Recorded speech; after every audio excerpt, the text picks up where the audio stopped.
Hello, and welcome back to the Power in Motion podcast. I'm your host, Kim Hagel, and today we have a special guest on the show. But before I introduce her, I do want to give a brief content warning here that we will be discussing eating disorders, binge eating, and disordered eating on this episode. So if that's not something that's good for you to listen to right now, please feel free to skip this episode. So Dr. Marianne Miller has been in the mental health field for 27 years and has specialized in eating disorders for the last 12 years. She was a full-time academic for 12 years and had a part-time eating disorder practice for much of that time until she left the university and went into private practice full-time in 2018. Dr. Marianne loves working with eating disorders as a therapist and a coach. She takes a non-diet, feminist approach that helps people of all genders live empowered, authentic lives. She embraces the health at every size model and is neurodivergent and LGBTQ1A affirming. In our conversation, Dr. Marianne shared her personal journey with eating disorders, which led her to do this work. We discussed the misconceptions around eating disorders and how they can often be left undiagnosed and untreated because people don't show the stereotypical signs. We talked specifically about binge eating, what it is, and how it's different from just overeating, what leads to binge eating, and Dr. Marianne shared where people often go wrong in trying to stop binging themselves and how she successfully supports her clients and patients. I personally found this conversation very enlightening, and I know you'll leave with some practical tips and next steps if this is something you struggle with yourself.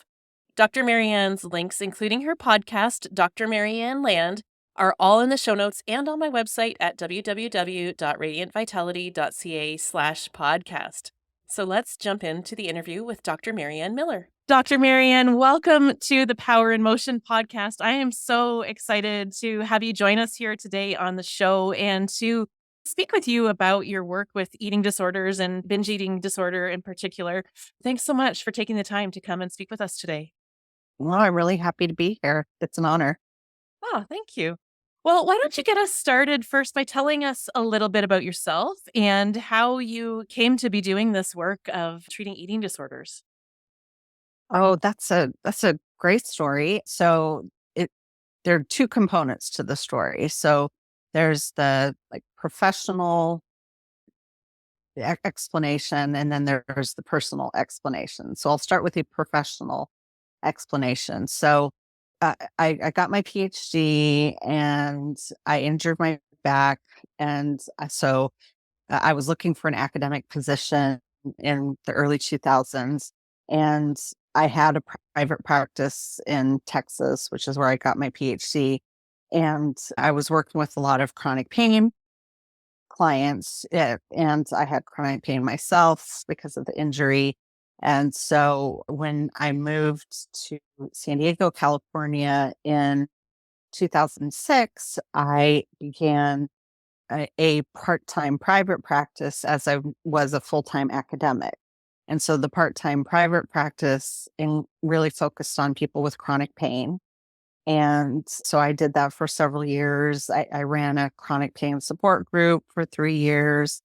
And what I was finding is that a lot of my clients with chronic pain had disordered eating Mm. symptoms. And so, yeah, it was really interesting. And so one summer, my university offered a class on eating disorders. And so I sat in on the class, read all the textbooks. I fell in love with it. It's like, oh, this is something I really want to do. Just really felt called to do that. And so I'm lucky that I live in San Diego, that there's a lot of places to get training. Like the University of California at San Diego has a world renowned eating disorder center, both treatment and research. And they have weekly trainings that they offer to providers in the community. And I went to those for like 3 years. And then I got someone to supervise me for a year. In eating disorders, and really developed a lot of skills and training and experience, because in grad school, they don't teach eating disorder training. It's just not part of the curriculum. It's like maybe half a day or half a class Really? that they talk, if they talk about eating disorder. So you really have to make a big effort getting extra training. And so I did. And now uh, I started doing the part-time private practice, really focused on eating disorders. And then began growing, and I loved it so much that I ended up leaving academia in 2018 and doing that full time, that's what I've been doing for the past 6 years. So I guess it is 6 years. It's gone by so quickly. Well, So I've been working with eating disorders for about 12 years. Well, that's great, and I'm so glad that you're doing this work because there are so few that are really well qualified in treating eating disorders, Yep. and I was unaware of how it's not really taught No, in your postgraduate education. So, no, no, unless you do your dissertation research on it, or you're, gotcha. working with a professor who specializes in research on eating disorders, and you get some kind of practicum placement, but that wasn't available in my university. So yeah, Mhm. so I had Mm, to seek outside training, which is that's what the majority have to do. I see. Okay, so you said that's the professional side of the story. You said there was a Yes. personal side of the story too. Would you Yeah. be interested in sharing that? Oh, Yeah. sure. Okay. Absolutely. So the personal side is that I had an eating disorder myself. Is that beginning at the very least 8 years old, if not younger, I started dieting, and doing the food restriction, and did that quite a bit, and it really ramped up in middle school. Mm, And looking back, I definitely met the criteria for anorexia. Maybe not the I had a drop of weight, but maybe not the quote seriously underweight version. A lot of people are calling that atypical anorexia, although most people don't necessarily have that weight drop, mhm, or I've mhm, had a mhm. weight drop, but like in terms of like Not enough by their yeah, exactly, enough. And we're putting air quotes around that. Mhm. And so, and then when I was in high school, it's like my body was like, we're tired of restricting. We need to keep growing. So I switched to binge eating. So I would have like months of binge eating, and then I'd go back to restricting. And that cycled in high school and then in college. And then what happened is that I was working after college, I got laid off, and I decided to go to Russia for a year. Hmm. I lived in Siberia. That's one fun fact about me. I got a one-way ticket to Siberia.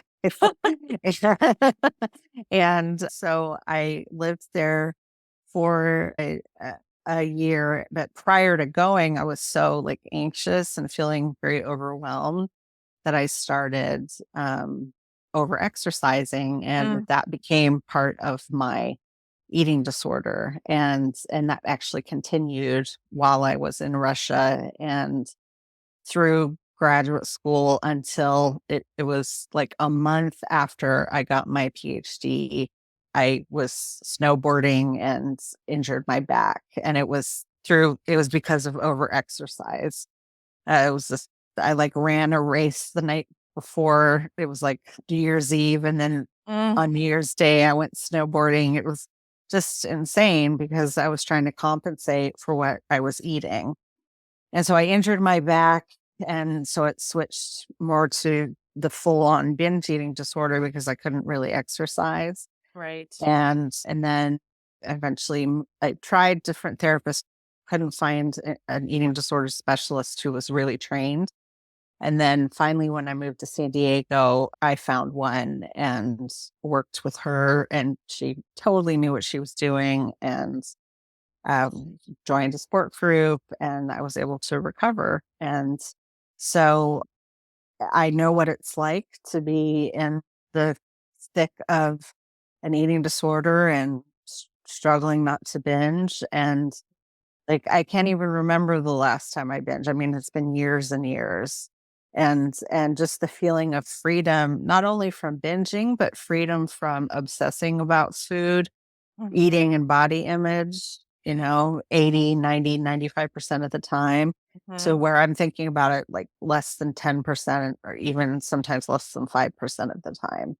And so I know what that's like and I know that it's possible. And I've helped people go down in these, in that percentages of being obsessing about food, eating and body image. And so that's, it's kind of a big mission of mine is to help people. Well, it's very powerful to be able to, 1, recover, and then 2, use your healing journey to help others. I've been very open Yes. on the show here about my own recovery journey, and that's why I do the work that I do myself, Yeah. and though I was never formally diagnosed with an eating disorder, which I'd like to Hmm. talk about, one thing I have shared is how my disordered eating habits and, like, over exercising and under eating and obsession with the cleanliness of my food Mm. was praised by so many Yep. people, Yep. right? So can you talk about how society's obsession with wellness and thinness, like, actually fuels disordered habits and prevents people from getting diagnosed and treated? Yes, definitely. And I think that's worsened with the growth of social media. I think there's a lot of things about social media that are fabulous. And I mean, I have a very active Instagram account. And so, to be able to provide, accurate education on eating disorders and eating disorder recovery. And and just my own story about re- being recovered and I think that having that as a resource is very helpful. I think Gen Z have learned so much about mental health from Mhm. TikToks Mhm. that Mhm. they're just so much more savvy about the terminology. And they're like, yeah, we can talk about mental health. That's no big deal, kind of Mhm. thing. And I think alongside that, the growth of wellness industry and cleanness and this is what I eat in a day. Mhm. And Mhm. just Mhm. those posts and reels drive me bananas. Right. And it's almost like it's become a morality issue of just like I'm a more moral person if I eat quote clean and if I eat healthy. And people who don't eat that way, they're like not as morally superior as Mhm. I am. Mhm. And Mhm. so, and like, oh my gosh, I can't believe they eat that stuff. And Mhm. it's like, oh, and the wellness culture was really present in my family growing up. I mean, I grew up in Colorado, which itself is very kind of health and wellness focused as a state compared to some other states I lived in over the years.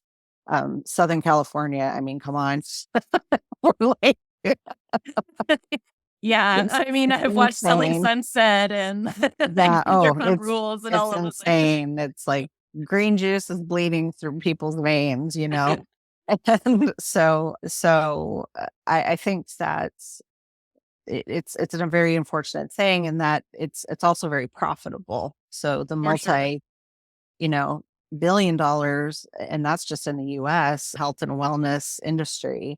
That's that's just putting a lot of pressure and really conveying the message that you're eating wrong. You're eating unclean, like this is bad for your body. Not based on research, and it's based on people's opinions or the marketing of what they're trying to sell you. So, or follow this influencer and buy these products or buy these programs and things like that. Mhm. And so we have to really break that down and get to where what I do for my clients and what I have learned for myself is that an all foods fit model. Mhm. Mhm. Yeah, and that's easier said than done when you're in it, right? Like, Right. Yeah, you it's know, hard. for sure it is, but yeah, when I look back and I see how extreme and rigid and obsessive everything was, and I when you were saying, like, "Look at what that person's eating," and that, like, there was time where I felt better than Oh, everybody. oh Like, yeah. I was So did so I. much better than everybody who was Oh filling their yeah. body full of all this poison and stuff. Yeah. But what people didn't see and what I even, like, was embarrassed to acknowledge myself was, like, how miserable I was, like, how much of my life was consumed with this, like, measuring everything I was eating and, like, sourcing out all the perfect Yes. foods and, like, ignoring my hunger and, like, burning off the calories and, like, it's crazy, Yes. right? So, Yeah. Yeah. yeah, the all foods fit approach has allowed for a whole lot more calm and peace and just enjoyment of life in general. Yes, absolutely. Now, I think that, like, part of the reason why maybe I wasn't diagnosed is one, I was in denial about what I was actually experiencing Mhm. because I thought I was just being healthy Mhm. and that was validated everywhere that I turned. But I also think there's a lot of misinformation about Mhm. eating disorders, and you touched on one at the beginning in your own journey of having the symptoms of anorexia, but it not being diagnosed because you didn't Mhm. fall into that severely underweight category, and I think there's a lot who still believe that anorexia means you're 80 pounds or less or Mhm. something like that. So can you kinda touch on some of the misinformation or common misbeliefs about eating disorders? Yes, that eating disorders have a look, Mhm.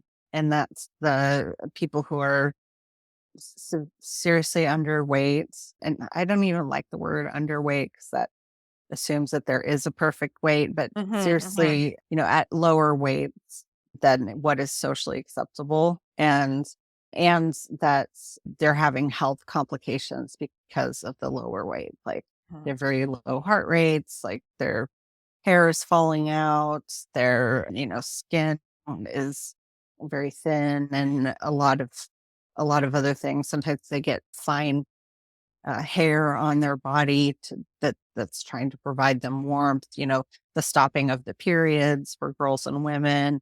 So all that thing happened, all those, that's what a lot of people look for. That's what the medical field looks for. Although a lot of times they have very little training Mhm. themselves, if Mhm. any, on eating disorders, unless it's kind of like mental health providers, healthcare providers have to either work in an eating disorder treatment center, or they have to work or get specialized training in order to have this specialty, and it's just not readily available. And so, I've had clients who needed to be in the hospital and see physicians who were like, oh, they're just fine. They're athletes. That's why their heart rate is so low. And they're just like, Mhm. no, they need to be in the hospital because they could die. Like they could have cardiac failure.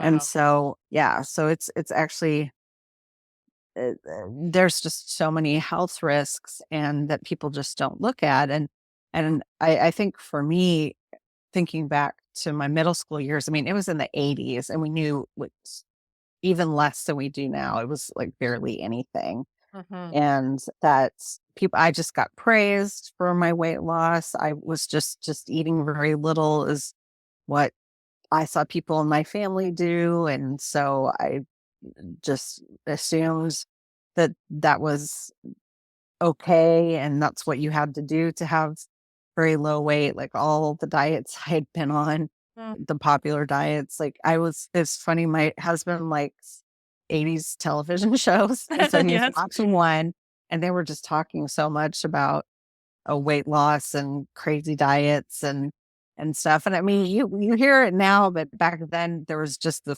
level of ignorance that Yes. and the unawareness of how damaging that can be. So, did I answer your question?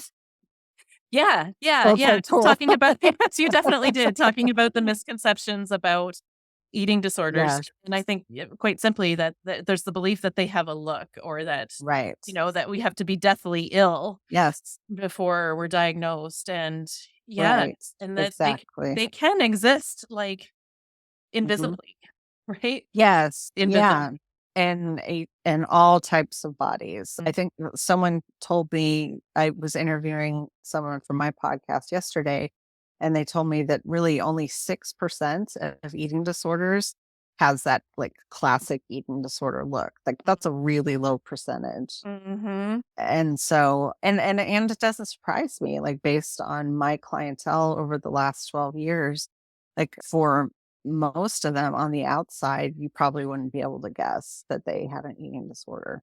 Yeah. Yeah. I know I So, hit it very well.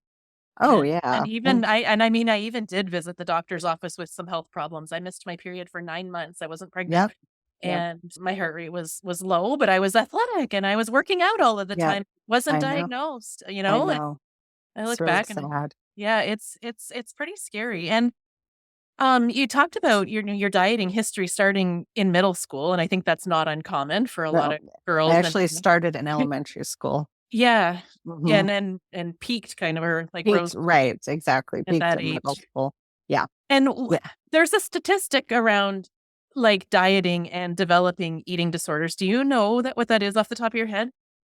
Oh, I don't know the exact statistics, but I do know that, researchers have found that, tweens and teens who diet, they're, statistically, significantly more likely to develop an eating disorder. So, yeah, Mm, yeah, it's yeah, really sad. Mhm. it is sad. And I mean, logically, it makes sense that we would end up there, right? After multiple failed attempts at dieting, Mhm. just Yeah, become more and more restrictive, right? To try to get right. that weight off and keep it off.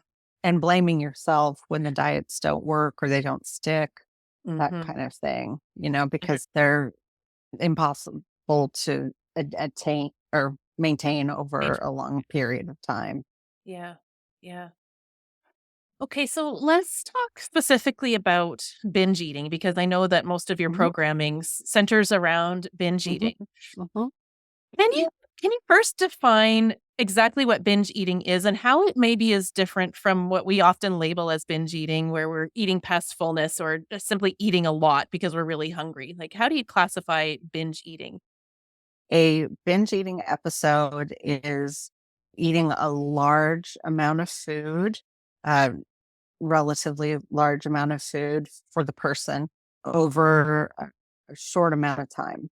And it's is something that occurs outside of quote eating events, like in the US, like Thanksgiving, Super Bowl Sunday, like those are big eating events. Right. So, holiday seasons, even maybe birthdays, that kind of thing. So if it's outside of these events and it happens at least once a week Okay. for 3 months, and this is what happens after the binge is this huge feelings of shame and guilt and and just self-criticism. Yeah. Mm, mhm, mhm. And why maybe this isn't a simple question to answer, but what usually triggers a binge eating episode, or why might a person binge? So the number one cause of a a binge eating episode is restriction. Mm, And that's a lot of times what people don't know. And my clients come and I say, okay, tell me what you eat regularly in a day. And and and if they're binging at night, it's very common that they're not eating very much during the day. They might skip breakfast and then might have a small light lunch. And then by the time they hit dinner, or even, if they're a teen, when they come home from school, they've built up this huge glucose deficit. And mhm, so trying to stop that is like standing in front of a bullet train, holding your hand up, going, stop. And you just can't, because our bodies are really intelligent. They want to survive. And so they'll just plow through any sort of quote willpower, and eating disorders aren't about willpower, and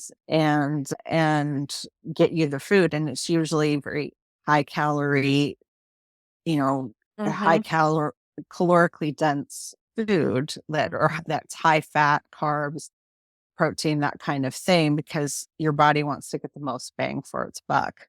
sure. And so people are like, why I can't, I'm so out of control with these kind of foods. And it's like, well, I totally validate that feeling and I know how that feels like. And it's more of an indication of your body not being fully nourished. Like people can have binge eating disorder and be undernourished. People in larger bodies Mm. undernourished, Mhm. and that's hard for a lot of people to wrap their heads around. And Yeah. so nourishment and consistent nourishment or throughout the day, or what I call mechanical eating, or scheduled eating, is a huge part of recovery. So that's restriction is like the number one reason why people binge. Yeah. Other reasons are emotion regulation Mhm. issues, emotional discomfort, feeling overwhelmed, tapped out, like you've given just everything to Mhm. everyone else. And can I just give to myself already, while Mhm. everyone and all the kids are in bed? There's just things that make people more susceptible to binge eating, like family conflicts, I think is a big one, or, friendship, relationship conflict. I think that the inability to articulate one's needs, or just a complete lack of understanding of what your needs are. So Mhm. you can ask for your needs to be met, or maybe you're in a family where your needs aren't getting met. And so you have to get those needs met outside of your family. So a lot of those things are just so interactive and, eh, And I intertwined, I'm sure. Right? intertwined. Yeah. That was the word I was thinking of, but they Yeah. do interact in that one kind of feeds, haha, off each other. Yeah. Well, I'm thinking back, like, to, my own personal experience, and I can think of many examples where I would go to a social event Mhm. and bring my nice veggie tray and all the clean foods that I was Oh, allowed to been eat, there. right? And then Mhm. watching all of these other people eating the delicious, like, appetizers and lovely things, and I would have so much willpower and not touch any of it, but I would be jealous, so and overwhelmed and hungry and, all Mhm. the things, and then I'd come home from the party and put my kids to bed and then come back downstairs and grab a bag of chips and devour the whole thing, Right. Yep. right? Because of the Mhm. feeling of restriction and all of the emotions of, like, living this lie, Yep. and Yep. then I would feel just completely ashamed, and what I would usually follow that up with the next day is, like, a Restriction. 2-hour run and Mhm. restriction, right? Mhm. Which would lead to another binge. So, yeah. So Eventually, it would, yeah. that's the binge eating cycle. Yeah. Yeah. Yeah, Mhm. so, like, can you talk to the mistakes that a lot of us make when we try to fix our binge eating ourselves? I mean, I think we touched on them in that example, but just to clarify. Yeah, well, I think finding the right support is really important. If for some reason going to an eating disorder therapist who specializes in binge eating isn't accessible, there are other supports. I have an online membership program that's kind of self-paced you can go through. I also can pair that with coaching if people want to add that as well. You have to just be very careful though when you're looking for those kinds of programs, because some of them are diet programs in disguise. Mhm, mhm. Some of them are, yeah, we're gonna get you out of binging, get you finished with binging, but they're still restrictive. How might somebody know when they're looking at things, like, what are the red flags to look for? How would they know it's a diet in disguise? That is a great question. I think that asking how much experience the person running the program has had working with eating disorders specifically, Mhm, instead mhm. of like binging or just nutrition, to say like how much experience have you had working with this? What is their, training, knowledge, experience, education kind of thing with this? If they give you kind of a vague answer, that would be a red flag. I think that when people say, "Well, I've been working in the nutrition field for these many years," and I say, "Okay, so how many of those years have you spent working with people with diagnosed eating Mhm, disorders?" mhm. I think that that's an important thing. Well, I work with people with disordered eating. Okay, but what about people with like diagnosed Yeah. eating disorders? Yeah. who struggle with that. And then asking the question about, i- if you, it, how do you work with people who want to lose weight? And someone who knows their stuff and has an eating disorder history, they will say, what I say is that this is not a weight loss program, is that we're just working on reducing and eliminating the binge eating. We're just focusing on that because all of the research out there on the evidence-based modalities of helping people reduce and eliminate their binging has nothing to do with weight.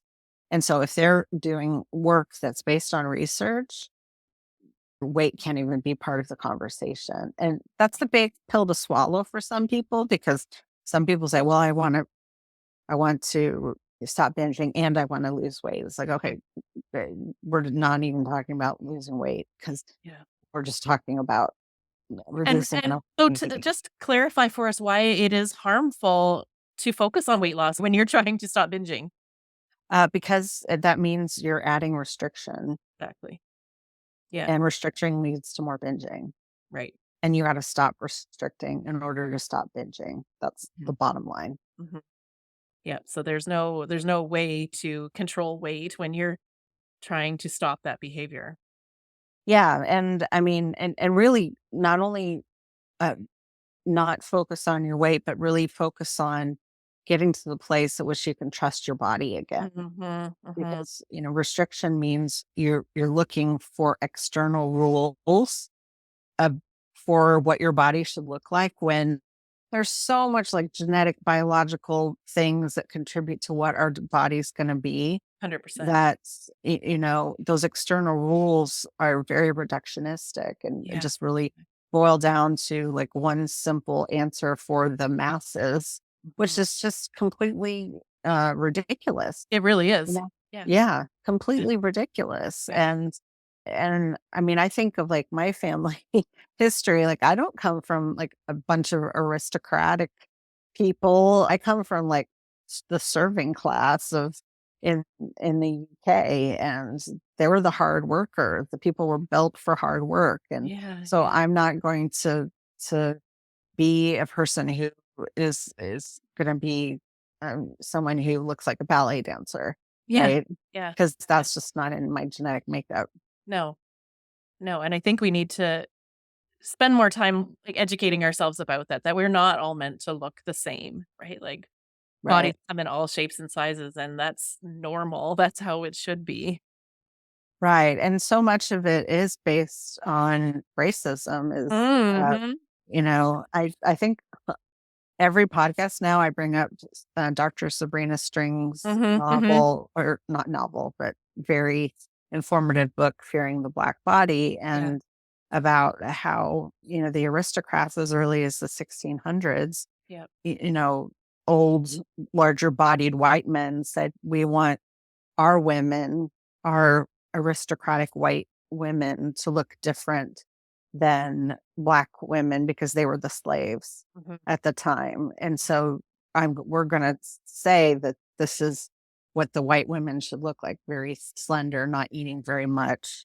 And Mhm. so even, when I said jokingly, I don't have an aristocratic background, like that's not even biologically based. I mean, that was very, Controlled and yeah, manipulated. stereotypical and manipulated, very Yeah. great words for that. Mhm. So, Mhm. Mhm. yeah, Yeah. It's this idea of moral superiority based on thinness goes way, way back, way and back. I'm glad you touched on, like, the white supremacy piece of that, like, Mhm, it's really awful. mhm. Okay, so I know we're getting near the end here, but there's one other question I really wanna touch on, which is, you mentioned at the beginning how shame and self-loathing and guilt are such a big part of binge eating and I'm sure all the other eating disorders as well. Mhm. So how do you help your clients cultivate a sense of self-compassion and self-love? Is that part of your treatment modality?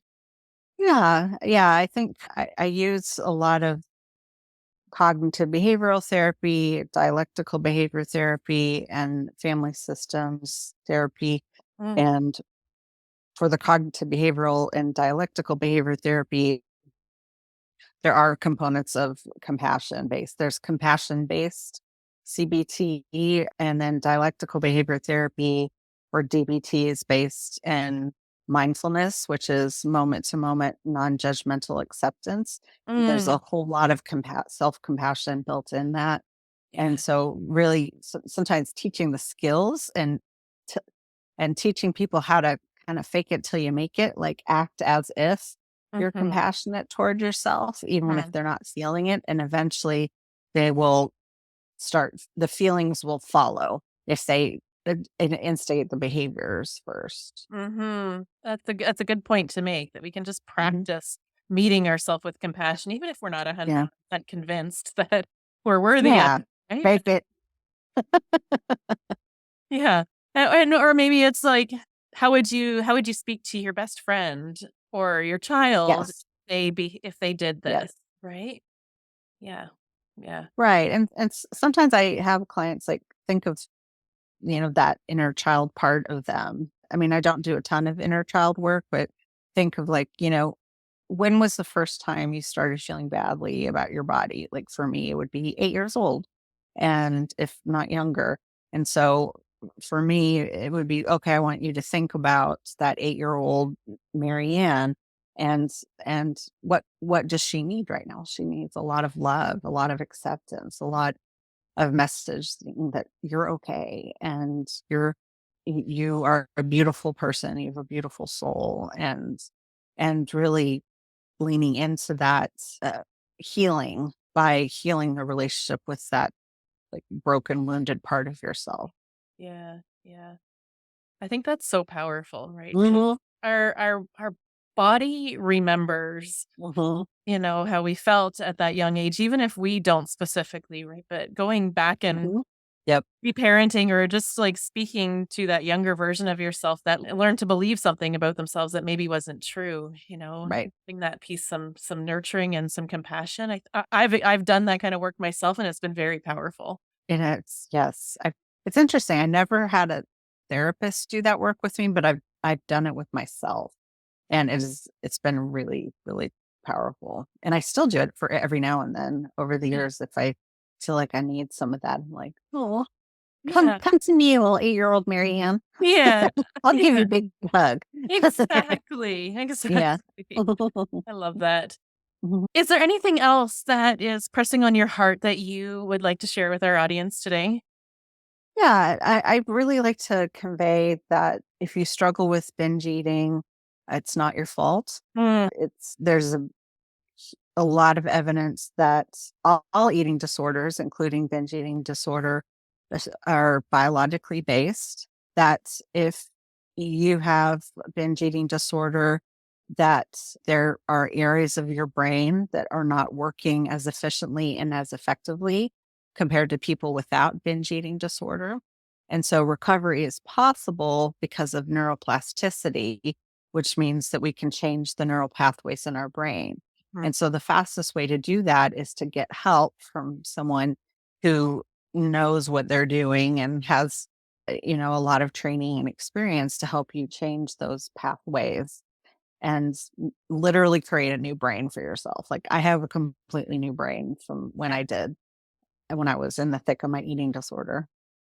Yeah, and I'm proud to say I do too, and I think that's such Yeah. a good point to bring forward, is that you can change your brain, and then it's not your fault that your brain is thinking the way that it is, Nope. right? But Not your fault. you can recover, and you just need someone to Yes. help you along the way. So, Yes. on that note, can you just give our listeners a rundown on where they can follow you, what Yeah. programs and services you offer Yeah. so that they can stay in touch? Yes. Thank you for that. Yeah. So Instagram at Dr. Marianne Miller. So my first name is spelled in the French way. It's Marianne, one word. I'm at my website is drmariannemiller.com, and you'll find all the information about, if you live in the states of California or Texas, I can provide eating disorder therapy. If you live elsewhere, you can join some of my coaching programs. Really, if you live anywhere, I have the Dr. Marianne Land Binge Eating Recovery membership program that's 99 USD a month. Wow. And then coaching programs is more one-to-one designed. And then I have a podcast, which is Dr. Marianne Land, an eating disorder recovery podcast, which you, Kim, will be guesting on later this year. I'm very Right. excited. Me too. And so, yeah, yes, you can find me in all those places. Thanks for sharing that, and I'm glad to hear that you have different levels of service no matter where Like, somebody might be on their journey, right? So whether it's yes, the free exactly. podcast or the membership or more one-on-one service, sounds like Dr. Marianne has something available for you. So if you're Yeah. struggling, please don't hesitate to reach out, and at the very least, tune into the podcast because I've been listening and there's a wealth of great information on there. Oh, thanks for saying that. That means a lot to me. Well, I wouldn't say it if it wasn't true. I I believe really, you. really appreciate you taking the time to be on the show today, Dr. Marianne, and sharing so much of your wisdom about eating disorders with our listeners. Oh, it's an honor.